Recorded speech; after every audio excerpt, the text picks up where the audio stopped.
Greetings, virtual wanderers, Aeon's here. Ever wondered what it's like to save the world both on the battlefield and the war table? Then killing demons with a mixture of combat skills and tactical planning? Dragon Age Inquisition has you covered. Released in 2014, this RPG made its debut on PC, 7th gen consoles, and followed up on the franchise's legacy with its big, bold, new chapter.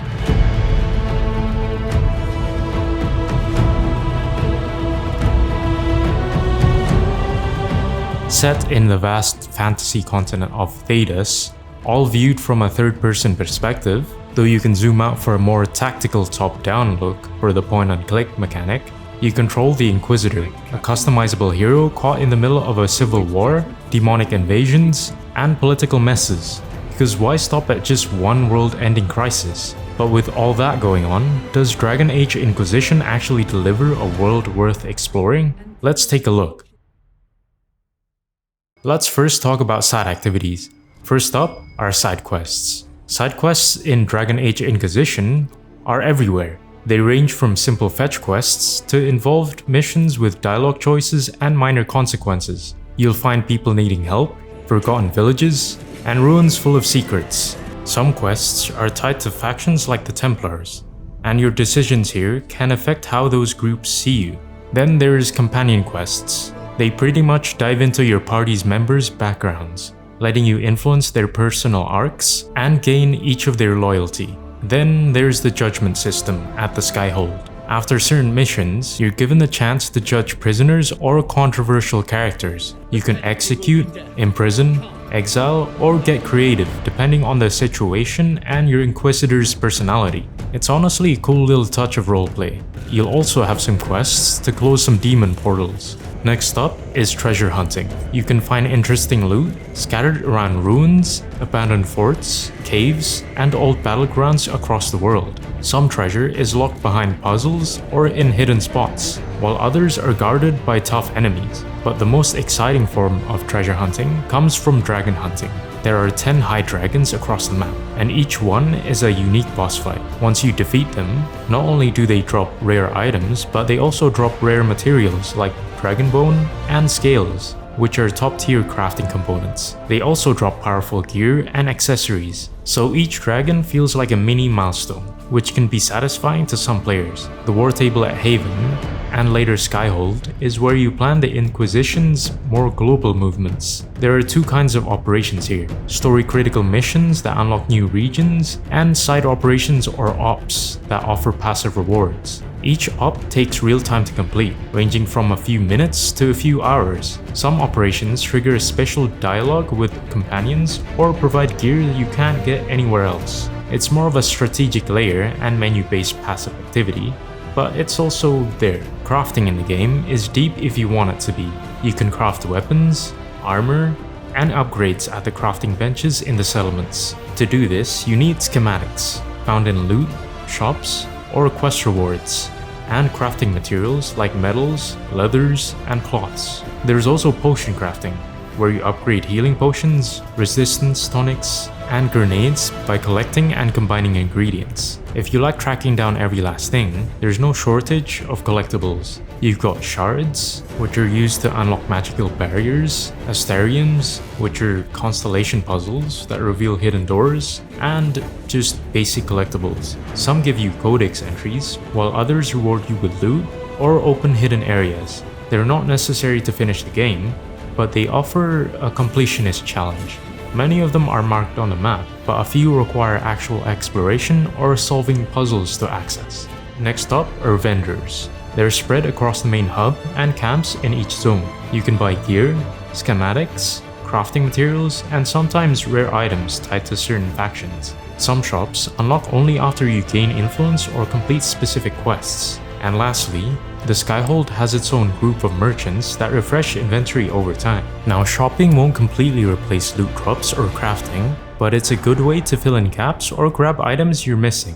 Ultimately, Dragon Age Inquisition definitely wins a pass by pure amount of side activities it has. Moving on to Area of Freedom now, Dragon Age Inquisition doesn't feature one large continuous open world. Some might argue it's not even open world due to its segmented world design, but it does have multiple save zones which act as multi-hubs. It's segmented into 11 major regions, including 2 of its hub or settlement regions. Thus, Dragon Age Inquisition counts as an open world game in our books. Each region in the game functions like its own open world zone, either being a settlement or a non-settlement region. While the game lets you choose which area to explore based on your current objectives or curiosity, not all regions are available from the start. Some areas require a certain amount of power to unlock them, which is a resource earned by completing quests and activities in the game. To move between regions, you use the world map or the war table at your Inquisition headquarters. From there, you select a region on the map and fast travel to it, so there's pretty much no direct traversal between regions. You can also fast travel between camps or discovered points within a region once they've been unlocked. As for the size and exploration of each zone, most regions are fairly large and give you a good amount of freedom to roam, but not every area is equal in size. Some regions are big and explorable, while some are on the smaller side, which are mostly the settlement regions. A majority of the regions have soft invisible walls that is essentially terrain that hinders you from going any further, like a steep hill, but mostly when it's at the edge of the map. So when it comes to the areas themselves, most areas are open and free to roam without the feeling of any corridor-like areas. In a nutshell, Dragon Age Inquisition's world design is definitely more on the higher end of the restrictive side. Onto Liveliness, Thedas is a world of visual variety. Each region carries a distinct atmosphere, where one region is a region full of stormy coasts, another is full of sand-filled red canyons. You've even got snowy landscapes and lush hinterlands. The lighting and environmental color palette help reinforce the tone of each area, and the ambient soundtrack supports this even further. But this is on top of the actual sound effects. Wind whistles through trees, wildlife chirps in the background, and magical rifts pulse with ominous sound design. When it comes to settlements, well, they vary widely in liveliness. Some villages, like Redcliffe and Crestwood, feature a decent amount of NPCs who walk around, interact lightly with their environment, and sometimes comment on nearby events. Larger hubs, like Skyhold, have even more NPCs, with companions training, guards patrolling, and crafters at work, though NPC behavior remains mostly in their own small bubble. The amount of NPCs in these settlements and dialogue between them help each area feel lively though. Out in the wilds, things get quieter, a lot quieter. Most regions have wildlife like a ram roaming around, but the main activity comes from the hostile creatures, bandits, or even demons. Some zones feel less populated in between objectives, with large chunks of land containing only occasional combat. While there are occasional smaller camps you can rest at or fast travel between, these have very few NPCs. You may bump into the odd side quest giver off the beaten path, but random travelers or NPCs on the roads are almost entirely absent. All in all, Dragon Age Inquisition feels like it's half the liveliness it could be.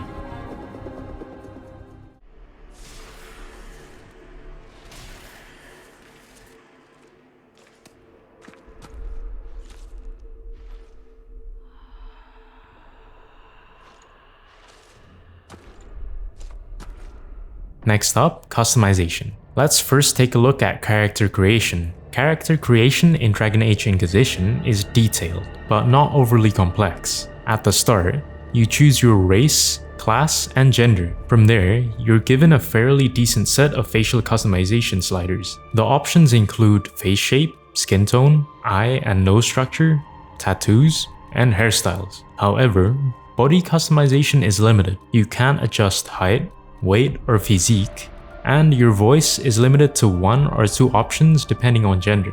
Now, the skill tree. The skill tree system is tied to leveling up. Each level earns you a skill point, which you can spend across trees based on your class and specialization. Skill trees are divided into offense, defense, utility, and class-specific abilities, with each tree branching off into passive bonuses or active abilities. You can eventually unlock a specialization for your character mid-game, which adds an entirely new tree. And just note that you do have to make a choice on your preferred trees. because you won't be able to max them all out. Now since you'll be exploring in a party, you'll get to pick which companions will be in your party. Each character has a different background, specialty, and unique skills. You're also given the choice to customize their skill tree and gear, so you'll be able to adjust how your party will work around you. However, you won't be able to change their base physical appearance, so cosmetic customization is strictly from the gear they're using. Next are weapon choices. Weapon choices are tied to your class. Warriors use two-handed weapons or a sword and shield setup, rogues use daggers or bows, and mages are locked to staffs. Each type of weapon has its own damage, animations, and stat bonuses. While you'll find many different weapons throughout the world or as quest rewards, the differences are mostly in stats and visual design, rather than drastically different mechanics. Now armor choices are more flexible. You can equip different armor sets for both your character and your party members, and each piece comes with its own stats and appearance. Some armor are class restricted, meaning you can't equip heavy armor on a mage, for example. The amount of armor sets to choose from is decent, but most of the armor sets share similar silhouettes, so visual variety is there to a certain extent. Weapons and armor can also be modified through an upgrade system that works alongside crafting. The twist with crafting is how modular it is. Most gear have multiple slots where you can plug in different materials, and each material gives specific stats. That means you can fine-tune a sword or chest piece to match your playstyle. When crafting gear using schematics, many items come with upgrade slots, such as grips, pommels, and blade components for weapons, or arms and legs for armor. These components not only change the appearance of the gear, but also influence its stats, such as critical chance, armor rating, or bonus health. Also, weapons can be slotted with runes that provide elemental effects like fire, frost, or spirit damage, which can give you an edge against certain enemy types. You can also change the tint color of your armor, hinting a small additional personal touch. The game also has mount choices, and they're available once you progress past the early game. You unlock your first mount pretty quickly, and you can even get additional ones by acquiring it through quests or by purchasing them.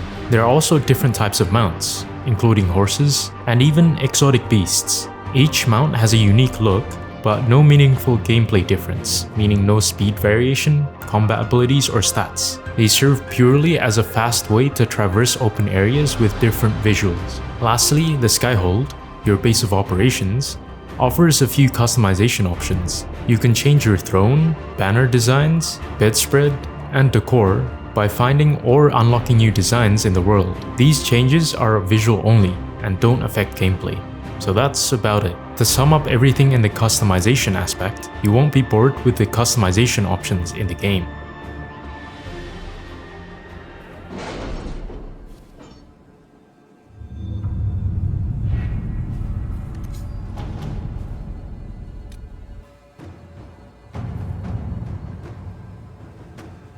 After customization, we've got engagement. Most of Dragon Age Inquisition's engagement loop is built around the power and influence system. Doing side content like closing rifts, completing side quests, claiming camps, and capturing keeps earns you power and influence. You need power to unlock new regions through the war table, and some of these regions are where the main story missions take place. So once you enter this new region, you gotta go through this main quest first. Once you're out of the main story quest in this new region, you set up camps, explore the area, and get more side content to complete. So even if you spend a lot of time doing side content, you'll eventually loop back to the main story. This structure ties everything together, making sure you're always working towards story progression, even if you're just off clearing side quests. That said, the system can become repetitive over time. While early progression feels meaningful and satisfying, the constant need to farm power through similar types of content, being fetch quests, rift battles, and map cleanup, can start to blur together during long sessions. Some of this content also feels like a chore after a while, like in the case of rift battles, which have little to no variations. The overall goal of racking up power remains, but the variation in side tasks don't always keep up with the game's length, making the engagement loop feel stretched in the later stages. Essentially, Dragon Age Inquisition's engagement starts strong but struggles to endure over the full duration of the game. Lastly, the uniqueness. Dragon Age Inquisition combines a mechanic into the open world genre that we have not seen before, of which is skill-based combat with a tactical twist on top of it. It's just simply something rare in the genre. Rather than just mashing the same button over and over again, you can choose between multiple combat skills that have their own animation and effects. You'll be able to dodge using a combat skill or even summon an earthquake. This also translates to the top-down approach, which almost feels like the more usual way to play combat skill-based games. So you have the choice to choose how you want to play the game. But it doesn't end there. Most RPGs cast you as the lone hero, the chosen one, the rogue outsider, the underdog with a destiny. This game tweaks that formula just a bit. Sure, you're still special, but you're not just fixing problems with a sword and some fireballs. You're running an entire army as well. As the Inquisitor, you're in charge of a growing military and political force. That means commanding armies, managing a war council, forging alliances, making judgment calls, and occasionally deciding who gets thrown in the dungeon. It's less wandering adventurer and more fantasy leader with a sword. That leadership angle isn't just tied to the war table or castle decisions either. It carries over into combat. Whether you're charging into battle with a greatsword or casting spells from the backline, you'll still feel like you're leading your squad. You decide your party composition, direct their tactics, and can even pause the action to issue commands from a top-down view. It's not just about doing the most damage, it's about being in control over the whole party. So with that, Dragon Age Inquisition combines a feature with the open world genre that makes it like no other. As of this moment, I declare the Inquisition reborn. We will close the breach, we will find those responsible, and we will restore order with or without your approval. And with that, our time with the Inquisition comes to an end. Dragon Age Inquisition could be a game to note on your list, especially for those who enjoy ticking off side activities and diving into a ton of customization options. On top of that, it has something that makes it unique even in the genre, but it struggles to hold its ground. The engagement loop starts off promising but quickly becomes repetitive. The world lacks the freedom you'd expect from an open world RPG, and the liveliness of its regions falls short. All things considered, Dragon Age Inquisition falls into the B tier on the GameTyr scale.